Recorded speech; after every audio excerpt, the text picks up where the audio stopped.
I'm Mandy Yarkich from Creative Matters, and you're listening to Creative Matters on Air, where I have conversations with new and established artists from around New Zealand.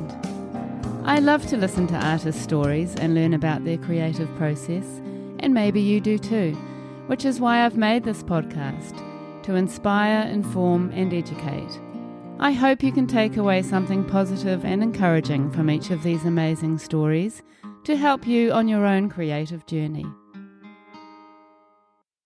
Hi everyone, welcome to Creative Matters episode 10. Thank you so much for joining me. Today I'm talking to Jago Neal. Jago Neal is a mixed media artist, illustrator and photographer originally from London. He now resides in West Auckland, New Zealand. Jago has a small studio at home which also serves as a darkroom. He often incorporates photography into his practice or integrates it with other methods of drawing, collage or painting. In Jago's words, I draw, paint and photograph the world as a form of expression to help make sense of it, to stay calm and to feed my imagination and my soul. The work I create and the media I use depends on my mood, my environment, my time and what I want to achieve.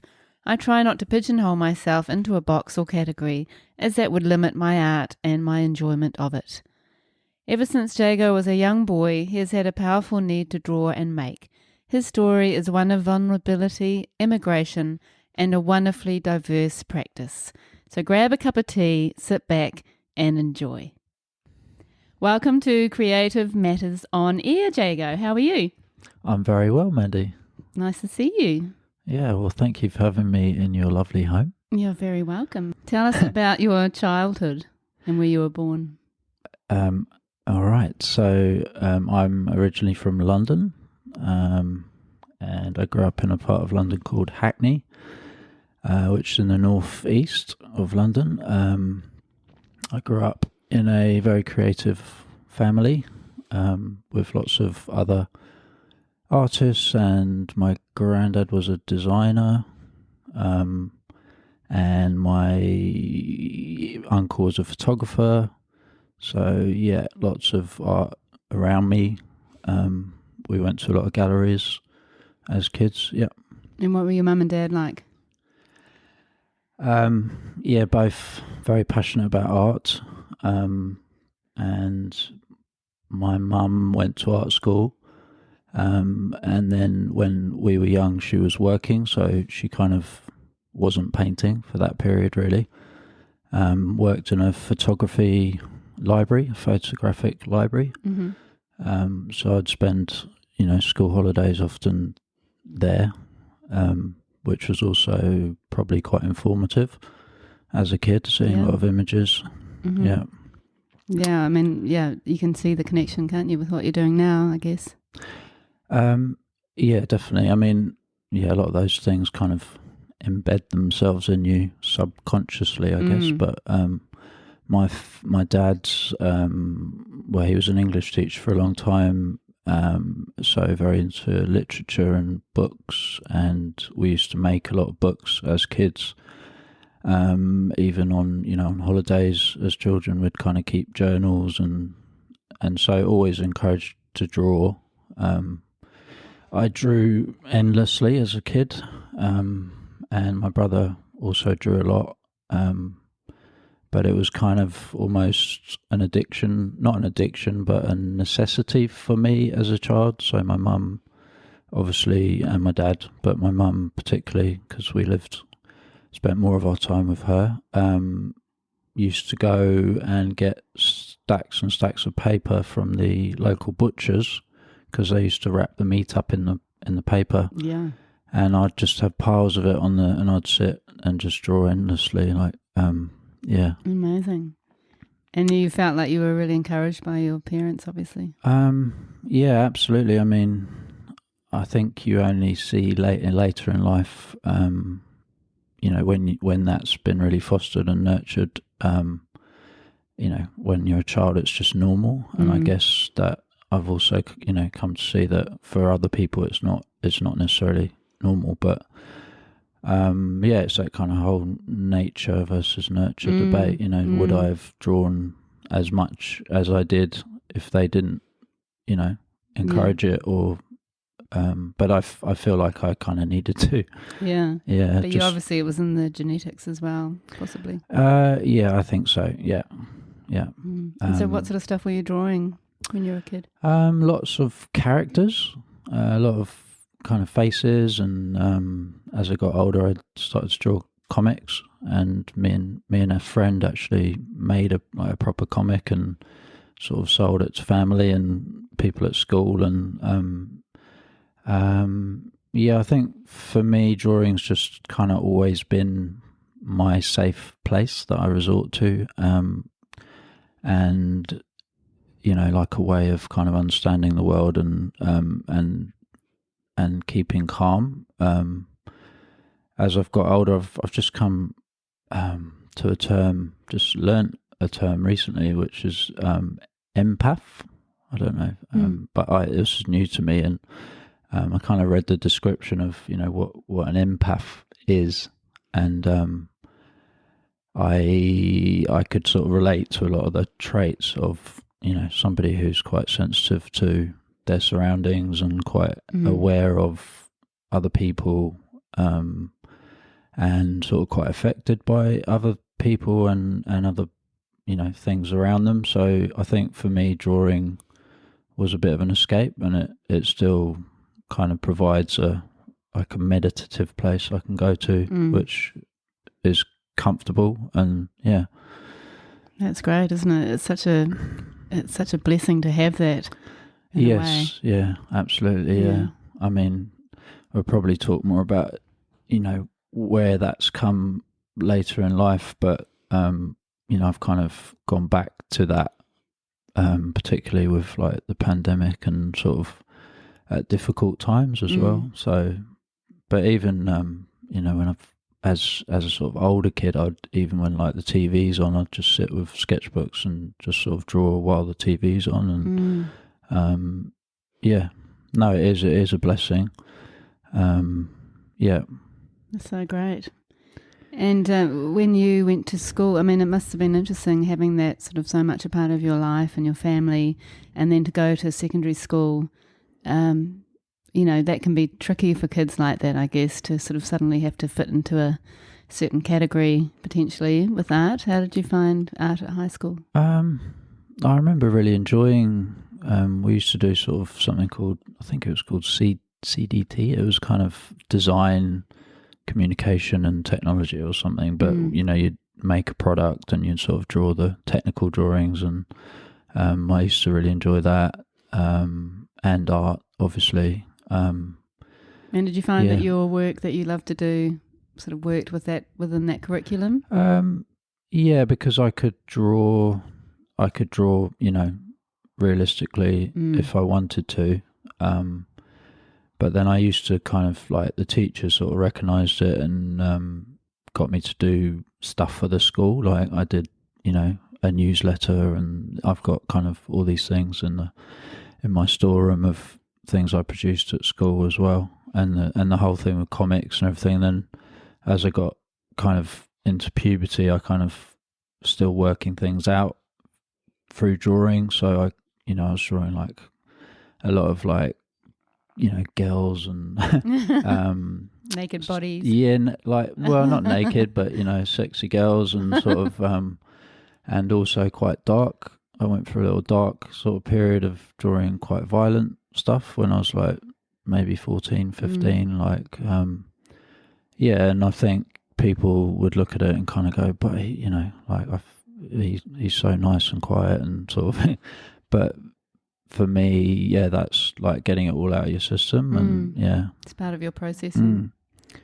Once again, having that outlet was probably great for your teenage years. Yeah, absolutely. Yeah.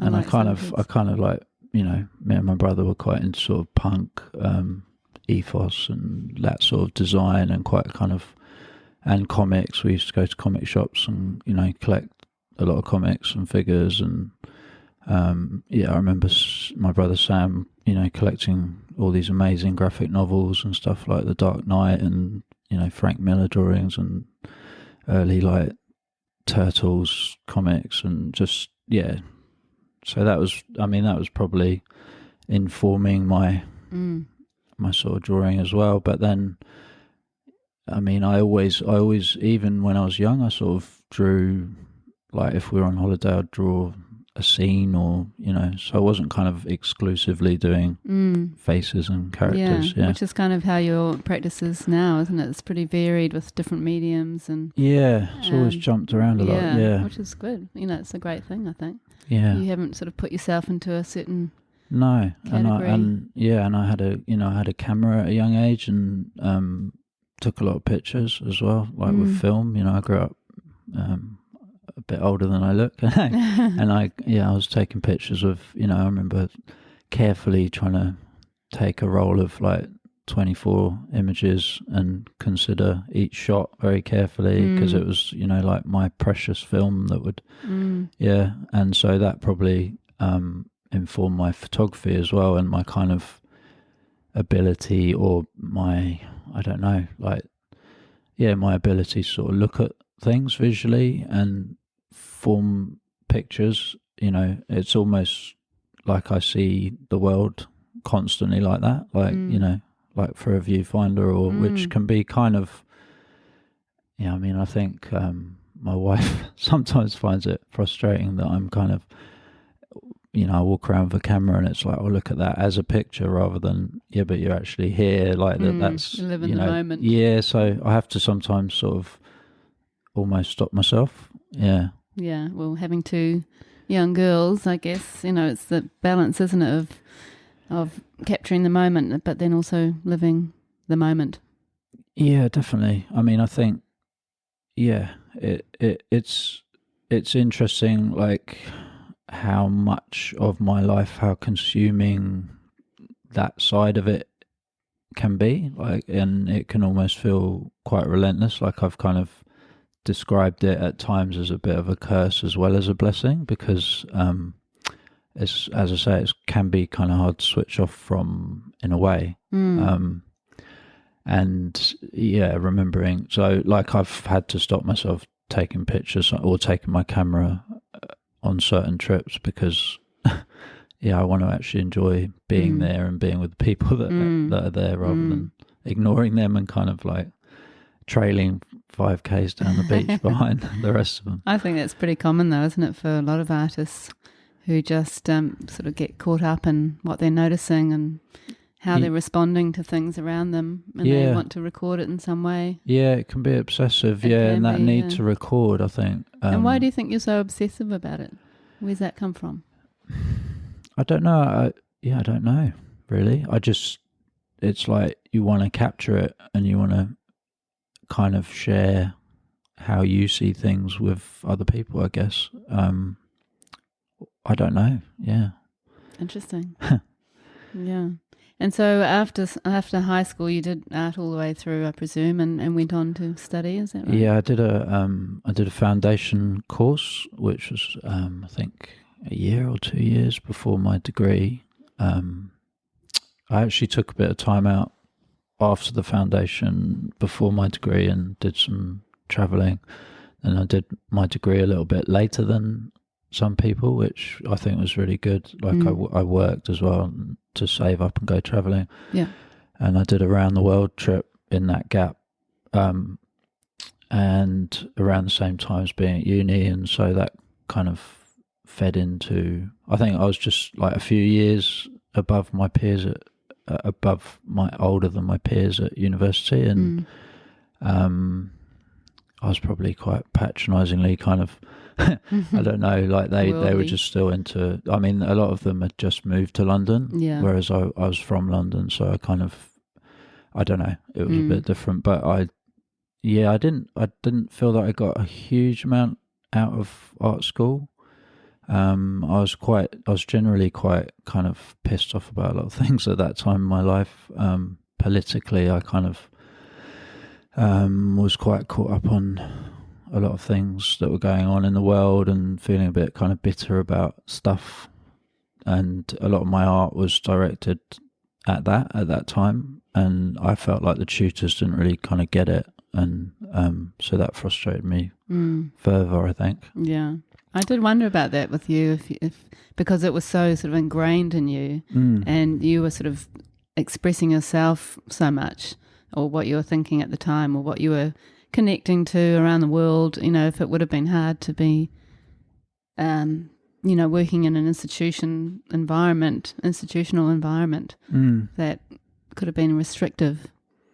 Yeah, I mean, a lot of people there kind of seem to have come there just to sort of learn software. At the time, it was quite, transformative time in terms of design. So my degree was in like art and design, and I maybe regret not just focusing on illustration or sort of Fine one art. thing, but Yeah.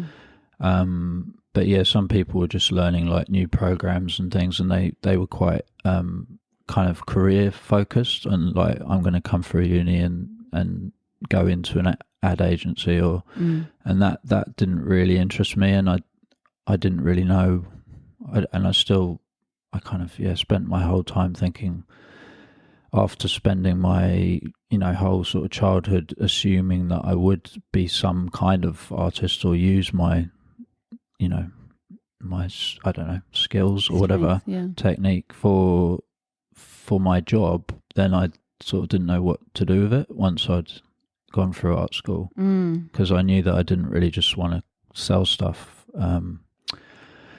and so perhaps I should have done fine art, but then but actually now I'm quite relieved in a way that it's not my job as such. I don't get paid to make art, because then I get to do what I want. So, so it's quite interesting in a way. Yeah, it's a tricky balance. Mm. So you've never actually done art full time. It's been more of a sort of on the side. Yeah. But you do sell your work at times through galleries and that kind of thing. I do sell my work, but it's never been the primary focus, and it's I've never really had to. I've always worked.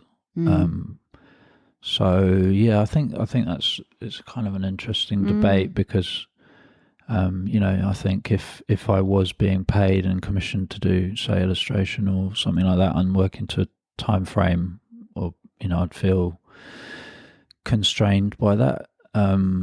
Whereas now I kind of I still jump around a lot, and you've noticed in the projects and the things that I do, I kind of still use a lot of different media in my work, and kind of like 1 year I'll focus on a photography project, and then the next year I might go back into my drawing or my painting, or and I think that if you're going to be a professional artist, then you almost have to define yourself more so that people know what you're about, or have a quite a distinctive style, or one thing that you do to be quite successful. It's such a difficult one. I think a lot of artists struggle with that idea. I mean, myself, I find that sort of empowering, that the fact that I'm self-taught sort of takes away any of that pressure I feel to be showing in galleries, and I can just do what I feel like doing. But that balance between sort of showing at galleries and having a certain type of work that people expect, and having the freedom to do whatever you feel like doing and respond to whatever you feel like responding to, I guess, is tricky, isn't it? I mean, a lot of artists are quite shrewd and do both, and you can find a way to do commercial work which will sell, and then also that supports your own practice and the things that you want to do. So there's different ways around it, but it can be done. Can't it? Yeah. So after university, where did you head? Yeah, so then I spent most of my 20s really in London, partying and having a good time, and then I'd work, do different jobs, save up, go travelling, and so I did a lot of travelling, and just doing bar work or anything that would. But I actually wasn't making a lot of art in that time, in that period, and I think that was one of the things that was kind of gradually wearing me down, was the fact that I didn't give myself enough time, for my practice, and I couldn't really see where I was going with it, I still drew, but yeah, that was probably the period where I did the least. You know, we like I say, we were just having a great time going out, and I don't regret it. I think I've kind of always known that I can go back to my work. You know, whenever I, as you say, that's kind of a comfort and I mentioned earlier that when we were growing up, you know, my mum worked the whole time we were kids and stuff, and she went to art school, and she kind of put it on the back burner until we'd left home, and you know, and now she just paints endlessly. You know, that's all she does, and so I don't know. I think that you can do that if you're confident enough that it's always there, and that a similar thing happened when I had my children, and I still did make work, but not like I am at the moment. You know, it kind of comes back gradually. And yeah, but your children are how old? 6 and 9. 9. Yeah. So I mean, it's great that you're getting into it again. You know, and they haven't left home yet. Yeah, you didn't wait as long as your mum. No, I didn't. No, and which is good. You know, but she was a single parent for a lot of the time, and would have been hard. Yeah, and I think in a way, like I can see with her sort of passion for it now, it's almost like sometimes periods where you're not doing it, you're still thinking and you're still looking, and you're storing it all up. Yeah. And I mean, even, you know, I definitely have periods where I kind of can't work, or I don't feel like it, you know, and then I come back to it, and it's like dips and, you know, and peaks, and where I'm just working like mad, like, you know, in the COVID thing, that was what I needed to do, and I was down in my studio nearly every night. So yeah. So was that when your practice kind of came back to life, or had it already been happening? I feel like I mean, I've always had a little studio at home, but just before that, I kind of did it up and made it a really, like a nicer working space. And I feel like during COVID, like I started doing these portraits, and I mean, one of them was a view, and it was focused on different people from different sections of the community that, you know, were somehow I could relate to the pandemic personally, or on a sort of bigger picture. But I just really enjoyed making the work, and it was almost like going back to, maybe like now, you know, looking at it and going back to sort of drawing people, and I don't know, it did feel like a bit of a kind of defining moment, because from that you know, the new series I'm working on now is also of people, and I don't know, there was something very comfortable about it, and like the kind of the scale of them and the media, I started to, like, you know, sort of using watercolor and drawing really, and then it was interesting time, but mentally as well, I just, like I say, I needed it for my mental health as much as anything, and it really felt like a necessity then. So, and you were using the time once the girls are in bed, kind of thing, or just heading off to the studio as often as you could during the day? Well, my wife was still working because she's a nurse, so you know, I'd be with the girls in the day, and then by the time she got home, I was kind of, right, I'm off down to my studio, and she respected that, and, you know, saw that I needed that then, and honestly, I think that's what kind of kept me sane. And I produced like 9 paintings in the first lockdown, sort of thing, which and I got some nice reaction to those when we came through it, and I've displayed them a couple of times, and people have, you know, I've had like a lady in tears in front of them, and I've had quite strong reactions to them. So I felt that, you know, you kind of know when you're doing work which, I don't know, it feels more significant to you, or and resonates with others as well, which is nice. Yeah, exactly. Yeah, I think that is important. Yeah, I think a lot, you kind of pretend that it doesn't, but actually when people get what you're doing, it is important. Yeah. And, it's been such a struggle for so many people going through that COVID pandemic. Yeah. Maybe you're helping other people to process stuff as well, which is nice. Yeah. Yeah. I mean, some of them were kind of quite personal. Like I wrote letters to accompany each of the paintings, which was almost like, me writing, getting something off my chest. And for example, like, I did a painting with my friend Gareth and his daughter, and we were supposed to be back in the UK seeing them and having a holiday with them, and at that time, and obviously I couldn't go back to England, and I wrote one to my brother and did a picture of him, and so they're probably the work that I'm more proud of than some of the other stuff I've done. Yeah, that's great. So in a nutshell, we're kind of leaping ahead here. So actually, let's just go back to when you immigrated to New Zealand. So you were travelling. I might be a bit out of order here, but you were out of chronological order. That is, you were in London and travelling a bit, and then you chose to come to New Zealand. Is that right? Yeah. We spent a lot of time travelling.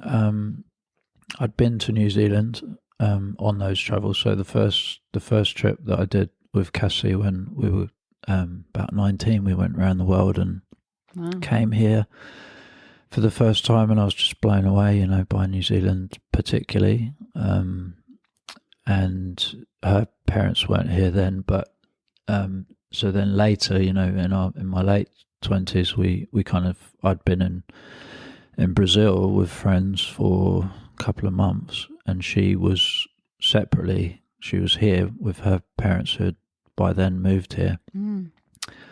And I just remember kind of lying on a beach in Brazil and thinking about going home to London, and I just had this kind of moment of, I just didn't really want to go back to the same routine, like the same thing that I'd done for the last 10 years, and just I felt like I needed quite a major change. And so then we both got back, and strangely, she'd been here having this similar sort of thoughts, and when we moved it was more like, let's trial it out, let's give it a couple of years, and it was more of an extension of the travelling, like let's try living somewhere else for a few years.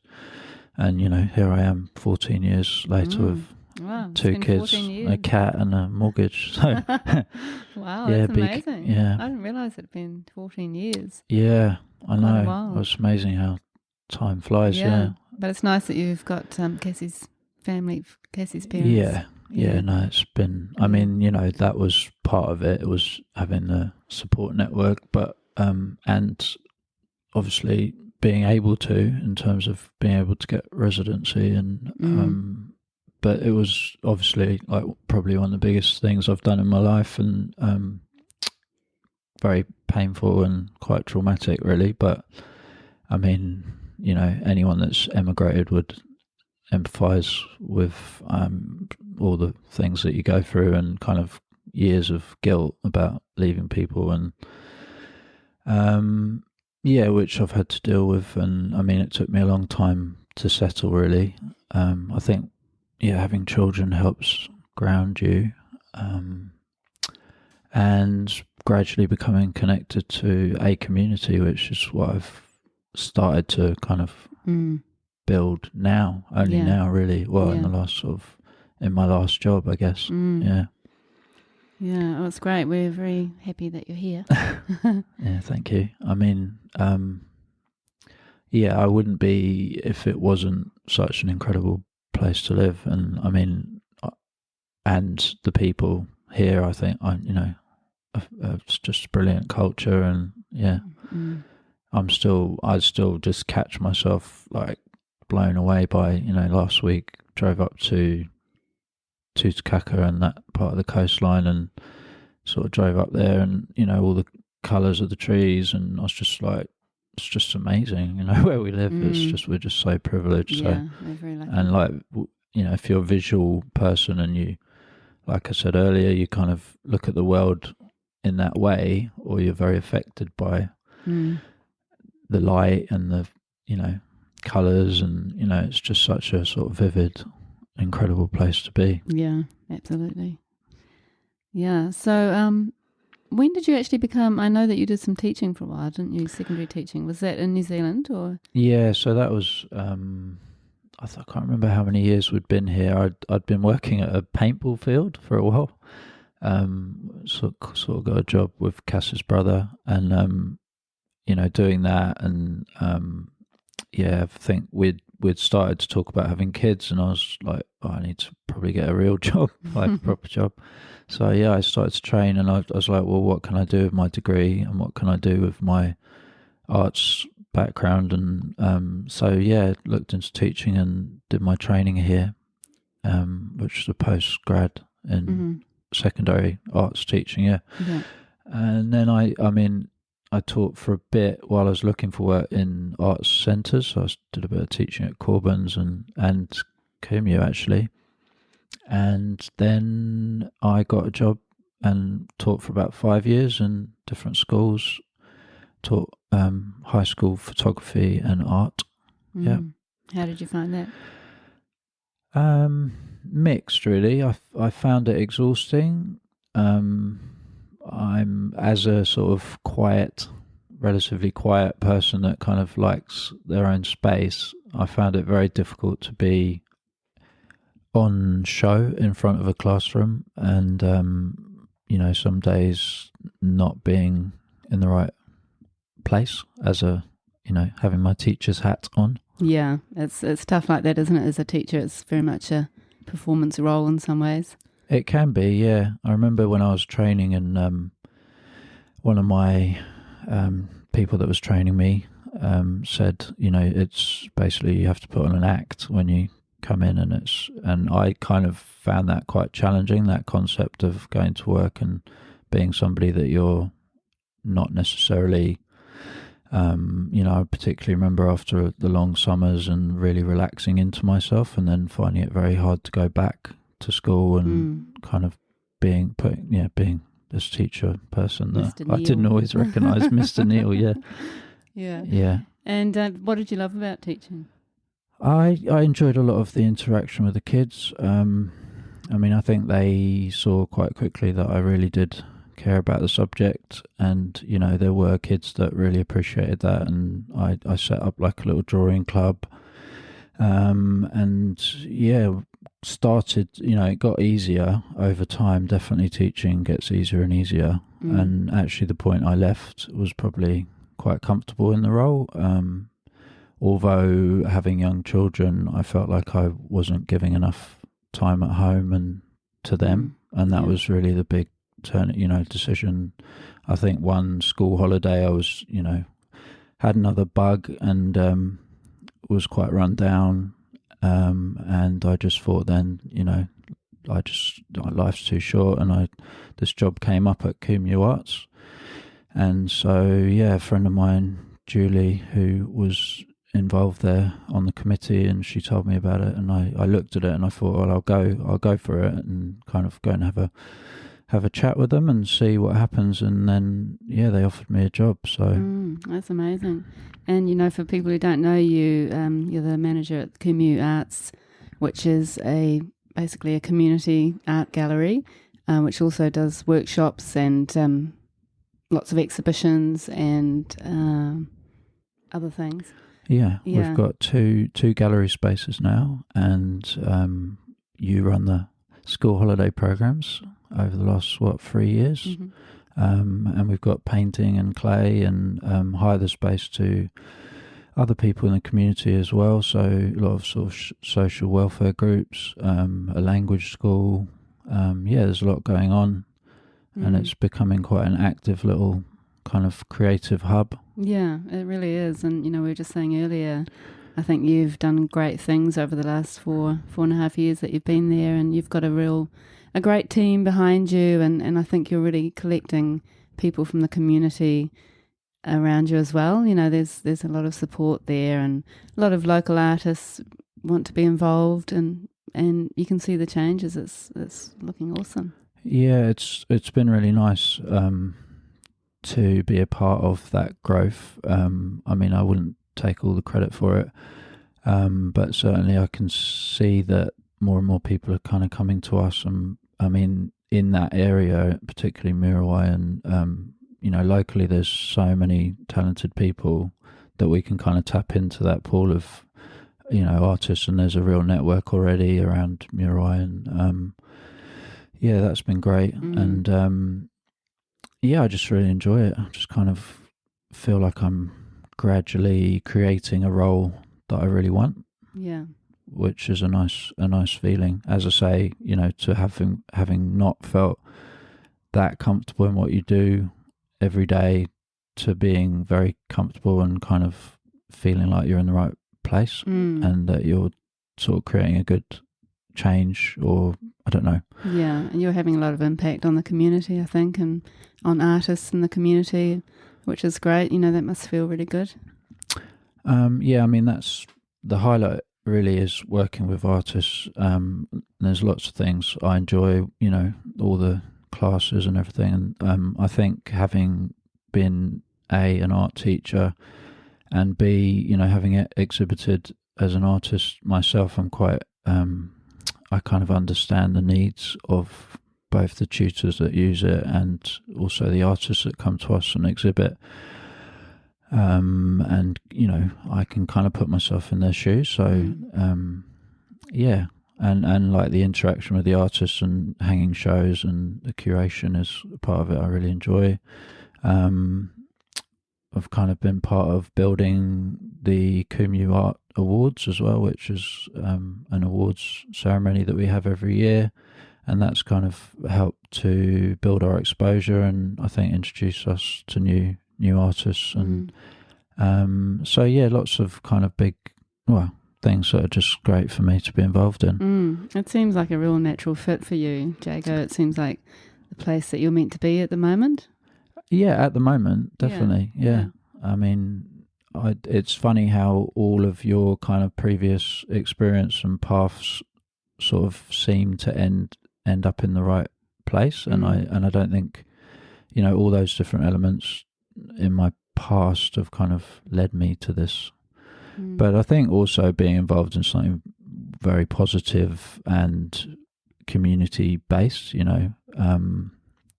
that you believe in is, valuing what you do, because that's just crucial, isn't it, to your satisfaction? Yeah, definitely. And do you find that, do you think it's the kind of job that you could have seen yourself in 10 years ago? Was it something you were aiming for? I didn't see it coming, that's for sure. I guess I've kind of mentioned earlier, I think I was a bit lost in my 20s of how to use my background and my kind of, my art. Your talent. Yeah. And it's funny because it's not a direct, like I said before, I'm not drawing and painting as a job, but I'm still very directly involved in the arts. I mean, occasionally I see all this great stuff happening. I'm like really jealous. Like, I want to do that. I want to do that class, but I have done a few times. But no, at the same time, I talked about keeping it separate from, from my own practice as well. Although I do exhibit in our gallery quite a lot. So. And do you think it's inspired you, or elements of the job or things that you've seen through Kumu Arts has inspired your work?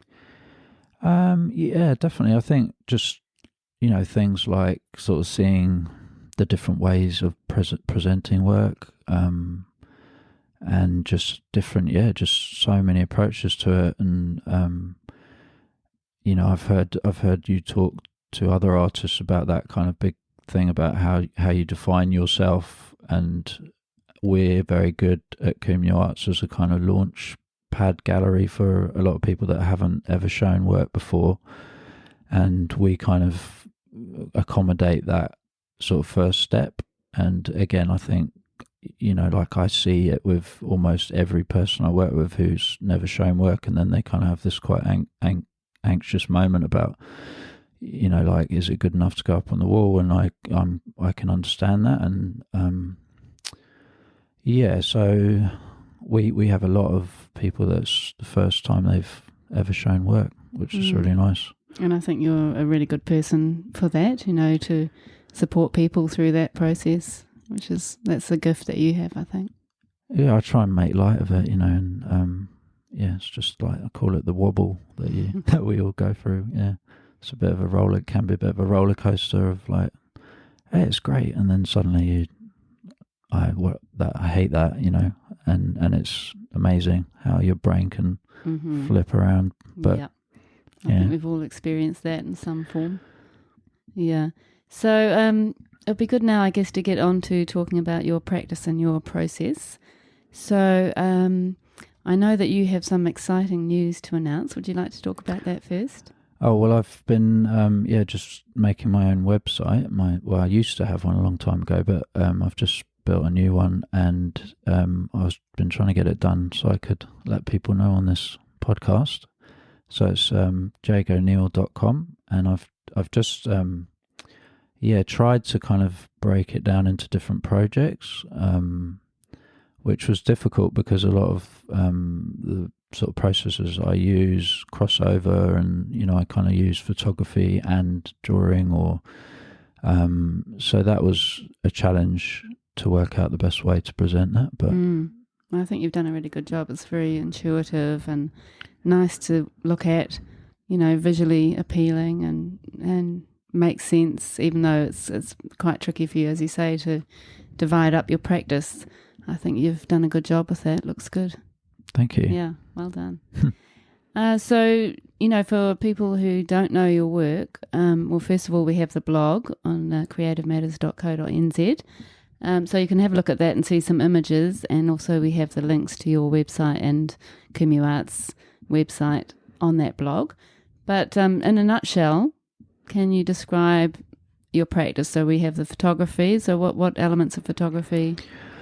So I kind of have a particular aesthetic that I like, I guess you could say, which is quite an vintage or sort of aged look.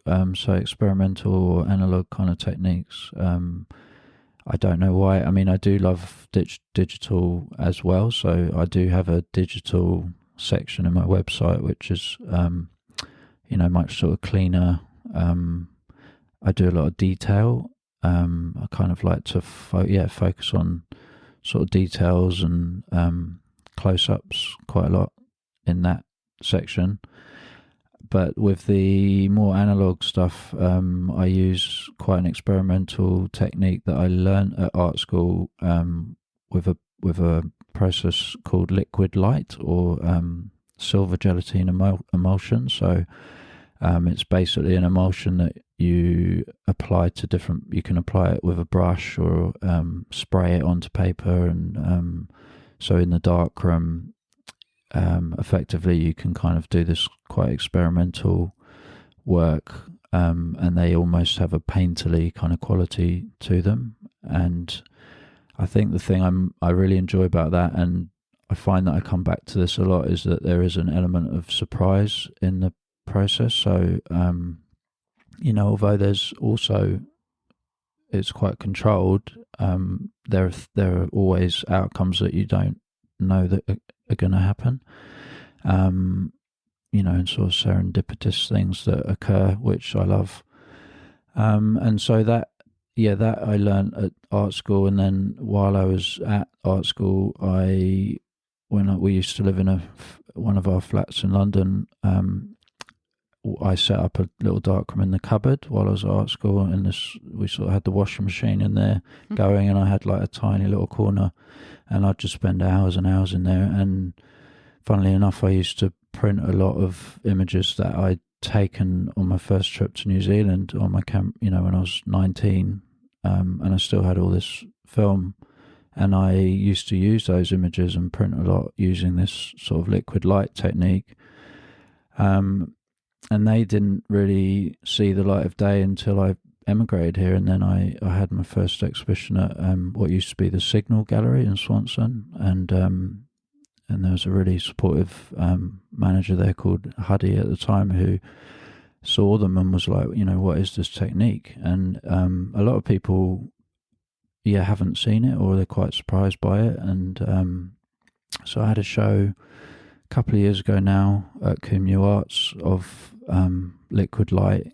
So I kind of fell back into that, and did a lot of new work using the same technique that I'd learned probably a long time before. So, and then along with that kind of experimental photography, I make a lot of my own cameras. So I do a lot of pinhole photography, and I've kind of made cameras out of baking trays, and so that I just love that. Again, it's kind of not quite knowing what's going to come out when you print an image. I'll get it back to the darkroom, and often it doesn't work out, or and you kind of have to take that on the head, and then but often you get these lovely kind of unforeseen things happening. Like it has a kind of atmospheric quality to it. And I did one image of Lion Rock, and I've got work in the West Coast Gallery, and people just seem to really kind of relate to it, because I think it encaptures the kind of rawness and the sort of ruggedness of the West Coast, and it really lends itself to New Zealand landscape, I think. So I love that, and it's also quite a funny kind of, I don't know, like people look at you and you're sort of hovering around on a rock trying to get balance this what looks like a baking dish and stay very still for a long time without wobbling around. And and so it's quite fun in a way. I when I taught photography at high school, I made sure that I set up a little darkroom, and I always used pinhole as the introduction to photography, because it's a very good way of understanding that basically photography is about light and creating pictures with light. And so for kids to see that and see this very primitive form of photography that they could actually build their own camera, they would just blew their minds, because they've only ever used a phone or so I guess it's something that could be accessible to some kids it can be. I mean, you need the darkroom, and but then you can also bring in, nowadays you can scan the negative and then create kind of better prints from. So there's sort of ways of introducing technology to it. But we used to, I made a camera out of a wheelie bin at school, at one of the dustbins, and we wheeled it off out of the school with my class, and they thought that was hilarious. I love that. That's the kind of thing they'll never forget. Yeah, it's crazy. Hopefully, photography teacher who made a camera out of I was the wacky art teacher, definitely. That's really interesting. Yeah, I don't really understand exactly how you can do that, but no. Yeah. I'll have to show you one day. I haven't really got many of the kind of making the cameras, that side of it, but you can see the images, that I've produced with pinhole cameras and the liquid light, which have different qualities to them. And then another sort of thing happened when we were having renovations at home probably a couple of years ago, and the builders were doing the roof, and there was this builder climbed up in our roof and found this old camera buried in the roof at home. And so I was like, well, I'm going to have to clean that up, and it's this old Yashica kind of top large format camera. So it's amazing. And that cleaned like it. An old one? Well, probably 70s, I think. Oh, okay. Not ancient, but clean that up, and I've had some really great days out, using that. And it's, again, I mentioned it earlier, but using film really sort of slows you down and makes you more considered. So it's almost a different experience than shooting with digital. And for me, it's that whole thing, like going out for a day and shooting, and I only get kind of 8 exposures. I'm supposed to get more than that out of my Yashica, but for some reason I never get as many as I should do. But you get kind of, again, mistakes like double exposures, and sort of sometimes picks up weird things that, even if it's dirt or something I don't mind all that. I kind of, and it's the whole thing of going out with it for a whole day and and really looking and really sort of slowing down and enjoying the environment. Yeah. Do you think that's one of the things you love about photography? It is definitely, yeah. Yeah, I had a kind of, when I was at art school, I've got one very sort of clear memory of a day where we had this drawing teacher actually, but they were probably one of the few people at art school that I really connected with, and they kind of untaught a lot of what I sort of thought I knew about drawing, and it was like almost, breaking down all the things that you're comfortable with, but the main emphasis really was just looking and actually going out and looking at things properly and sort of taking the time to consider stuff. And I remember just walking along the South Bank and sitting on the Thames and not really producing much work. And I was supposed to be doing a lot of drawing, but just sitting and looking. And it was, I don't know why, it was just one of them kind of moments of clarity where I was like, I've kind of always just been about trying to record a lot rather than actually just really considering what it is I want to record, observing, being a bit more considered, and the analog does that, so which is good. Sounds like it suits you. It's I don't know what it is. I just love it. And do you think you like that sort of right across your practice? You like that sort of thing, or is it different with your other parts of your practice? It's funny, like the work I'm making now, I'm doing a series of portraits of artists and creatives and stuff, and that came off the back of the COVID ones that I mentioned earlier, which but I've gone quite a lot larger, so I'm working on A1 paper, but I kind of work with lots of different media, and I by the end of kind of like a session, my desk's just covered in all different materials because I'm just kind of grabbing things out of the box. And what are you using? So I'm using a lot of watercolor and water soluble pens, which I saw some work actually. A lady, an artist called Libby, had exhibited some at Kumu Arts, and these lovely big drawings of her garden, and I asked her, and she'd use these water soluble pens, and with a brush tip. So I'm using those, but I'm also kind of using inks, and and it's quite loose because I'm working a bit bigger, although there's a lot of detail in them. And did they come from photographs?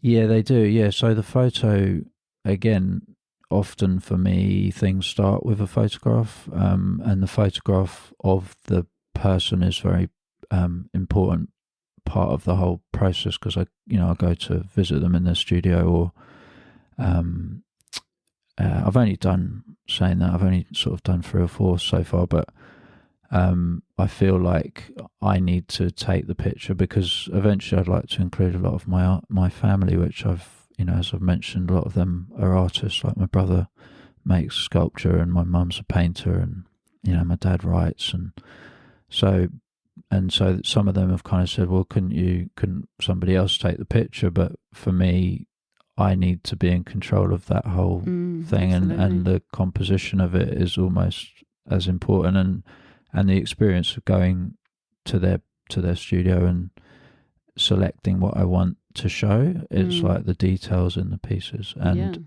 the feeling that I get from I kind of, the artist who I'm trying to portray affects the application as well.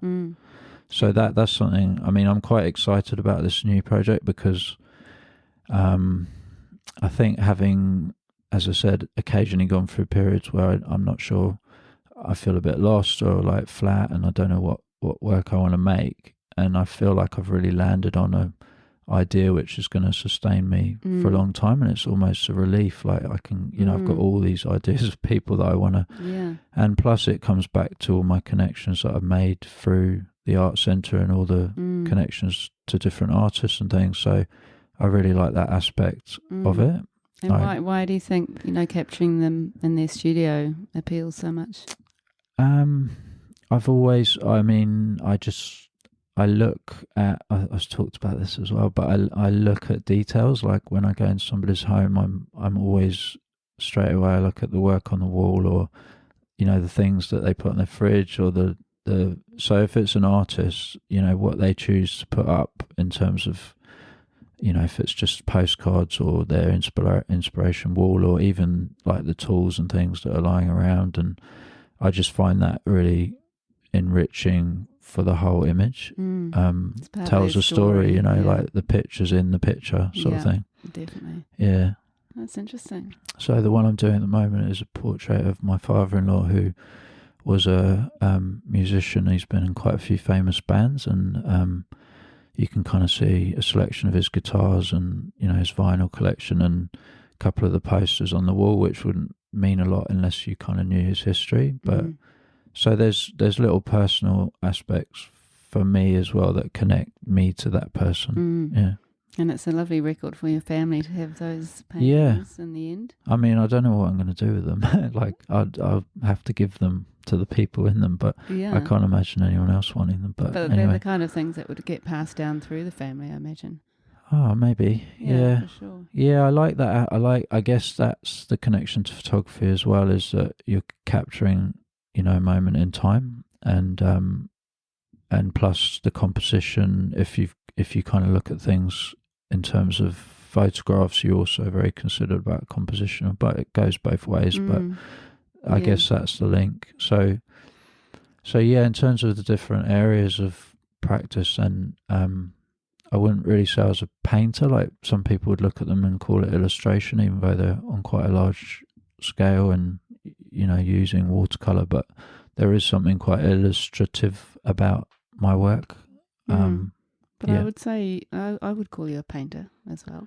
Right. Yeah. Yeah. I mean, I'm not sure when the title changes.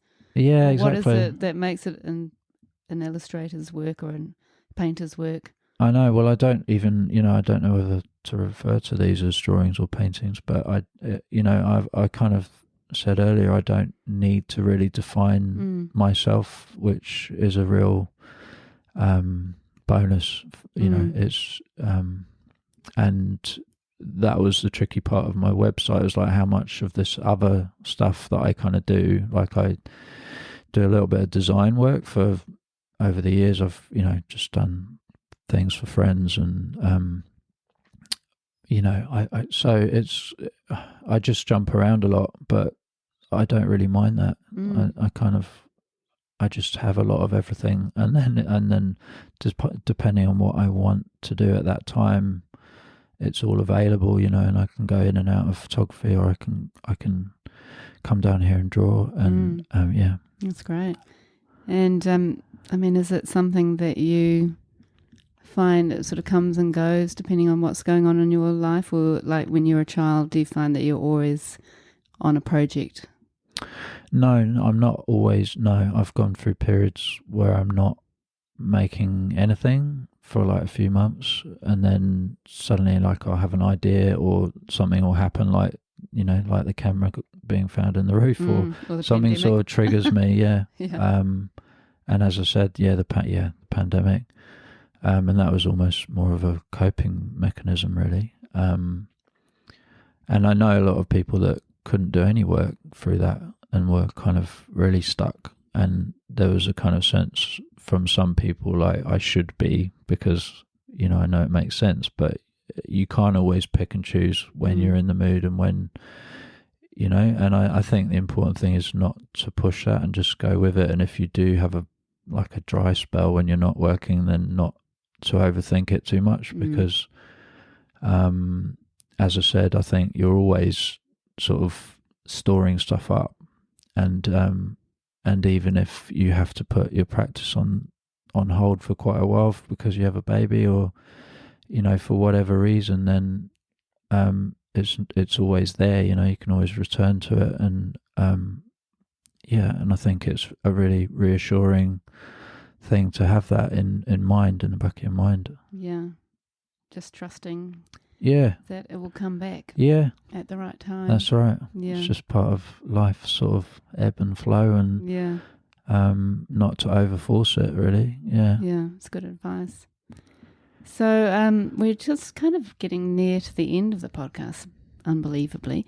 So is there anything else about your practice or your process you'd like to talk about? Just trying to think about the way I've broken the website up is into sort of my main projects, I suppose. So I also do quite a bit of mixed media stuff, which crosses over the photography and the painting and drawing. So we'll take an image and then transfer it onto wood, or I did a whole series and did an exhibition called Transfer, where I got really into this process of basically putting an image or a photograph onto different wood, and I started to make kind of sculptural pieces on, so I'd put my photography onto found wood like driftwood, and so they started to become quite sculptural. Do you do that in the darkroom? No, that's just another process really, which is you use. So someone else? Where did I can't remember where I got that. I think I just looked it up. I mean, there's so much online. From a negative onto wood. No, so from a color photocopy. Okay. And then you can just use something called Mod Podge, which is like people use it to kind of like a fixative kind of or like a PVA. You put it over collage kind and of, yeah. And then you can just kind of apply that to the color photo, and then you can transfer it onto. Yeah, it's quite laborious. I mean, some of these things like liquid light, for example, to apply that in the darkroom, and then it's quite a laborious thing. You have to spend quite a lot of time drying it, and then and so some of those things I think are just part of that meditative thing where you're just involved in something which is slow and kind of I'm just locked away in my darkroom, and and it's just, I don't know, you just lose yourself in it, and so the process, that's all as much a part of the practice. Oh, well, if people want to find out more about the interesting projects you've done, I know that you worked with Indian children, some children in India, but we won't go into that just yet because we're running out of time. Yeah, there's a bit on that on the website. So check in with the website. That's Jago, Jago Neal, Neal.com. And I think there's lots of interesting things in there, so I recommend you guys go and have a look. And just starting to finish off, I'd love to know what's in the future for you, Jago. Oh, it's a big one, isn't it? It is a big one. I mean, at the moment, I'm really happy with kind of where I am, and there's still a lot I want to do at QMU, and just keep building on those kind of connections. And I just feel like it's all going in a good direction. And personally, I'd like to exhibit, once I've made more of them, this series of artists that I'm doing at the moment. Somewhere, I don't know, maybe with some other artists that do portraits, or I don't know. Sounds good. And just kind of going back a little bit, I kind of wanted to ask this question earlier, but what is it that really inspires you? I mean, you've talked a lot about your personal responses and where you're at, in your own head, but are there other influences outside that really inspire you and your work? It is really the environment, I think, all the time, and that's why New Zealand is just so, kind of such an inspirational place for an artist. Or I mentioned that earlier, but more and more I kind of, my work's about nature, or that's the inspiration, but people as well, and I'm not sure. It comes in all forms. Yeah. And are there any particular artists who you love and there's a lot. Yeah. Yeah, there's so many. Could you name two that have really had some influence? I think when I was young, people like sort of MC Escher and people that drew, and then Oh, that's a really difficult. Or maybe, that doesn't really have that Yeah, much bearing like, on what you do. yeah, I don't know. I mean, I just so many, honestly, Dali, and I've kind of got into surrealism at times, and I've got into like Van Gogh, obviously, and the painters and impressionist painters, and but then I like quite, contemporary work as well, and I like a lot of sort of designy, more kind of graphical stuff, illustrative stuff. My granddad was a big influence. His style of drawing, I love. So it's just and not just art, like just, I don't know, imagery and TV and films and cinematography and like Lots of music, visuals. yeah. It can be like, I mentioned this sort of the curse. It can be kind of overwhelming. Like, I got really hooked on Pinterest at one point, and I had to stop myself looking at it in the evening, because if I kind of go there, especially before trying to sleep, I just can't switch my brain off. Too much. That's the challenge for me. Yeah. Which is a good thing. It's a good problem to have, I think. Yeah, in a way. Yeah, I know. I just love it. You just can't sleep. Yeah, so it's a constant kind of battle of Yeah, it's pretty cool. And last question: what advice do you have for people starting out on their creative journey? I think just to show stuff, like to show other people, because I know that for me, like for a long time, I drew endlessly, and like I said, I had tons and tons of sketchbooks and journals and things that were just under the bed or in a drawer.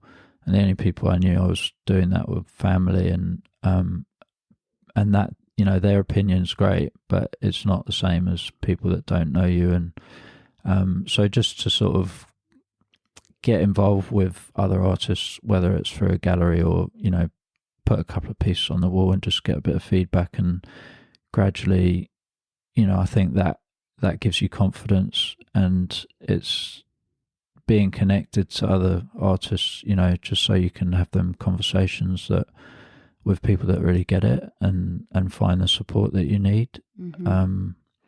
It can feel like an isolating thing if you don't do that, and I think you need encouragement, and not in the sense of sales or like, recognition from fame. I don't think it's about that at all. I think it's just feeling connected, and sort of like other people get it. Acknowledged. Yeah Great advice.